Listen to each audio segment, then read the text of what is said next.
சமூக நீதியின் பின்னணியில் வளர்ந்தவர்கள் தாங்கள் கண்டிப்பாக எல்லோருக்கும் சம வாய்ப்பு அளித்து ஜனநாயக முறைப்படி இந்த சட்டமன்றம் நடக்கும். உங்கள் இருவரின் வழிகாட்டுதல் படி நேர்மையாகவும் இந்த சட்டமன்றம் நடக்கும் என்பதில் எந்த வழிகாட்டுதல் படி நேர்மையாக இந்த சட்டமன்றம் நடக்கும் என்பதில் எந்த ஐயமும் இல்லை.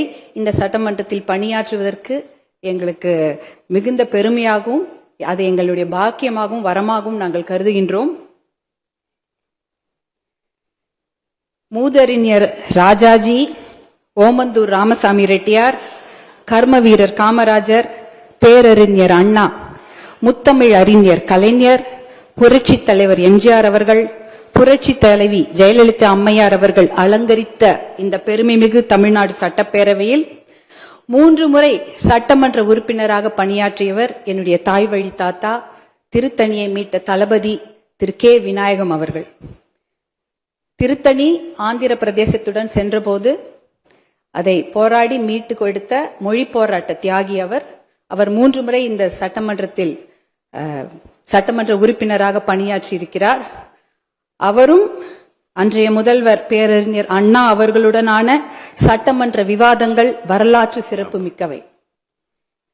ஒருமுறை honourable chief minister, your days or numbered என்று என்னுடைய தாத்தா சிம்மக்குரலோன் தளபதி கே விநாயகம் அவர்கள் முழங்கி இருக்கின்றார்.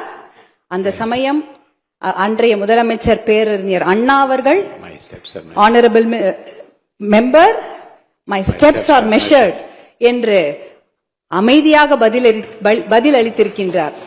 அப்படிப்பட்ட ஆரோக்கியமான விவாதங்கள் நடைபெற்ற பெருமைமிகு சட்டமன்றம் நம் தமிழ்நாடு சட்டமன்றம். அப்படிப்பட்ட ஆரோக்கியமான விவாதங்கள் இங்கிலாந்து பாராளுமன்றத்தில் தான் நடந்திருக்கின்றன.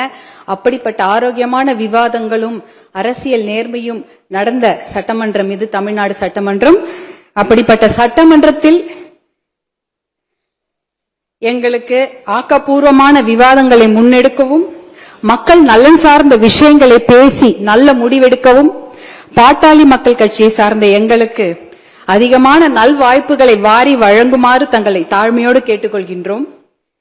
மக்களால் தேர்ந்தெடுக்கப்பட்ட மக்கள் பணியாளர்களான நாங்கள் இந்த மாண்புமிகு அவையில் பேசுவதற்கும் பணியாற்றுவதற்கும் எங்களுக்கு வாய்ப்பளித்த எங்களுடைய பாட்டாளி மக்கள் கட்சி நிறுவனர், சமூக நீதி போராளி மருத்துவர் ஐயா அவர்களுக்கும், பாட்டாளி மக்கள் கட்சியின் தலைவர், முன்னாள் இந்திய சுகாதாரத்துறை அமைச்சர் மருத்துவர் அன்புமணி ராமதாஸ் அவர்களுக்கும் இந்த நேரத்தில் எங்கள் நன்றிகளை உரித்தாக்குகின்றோம்.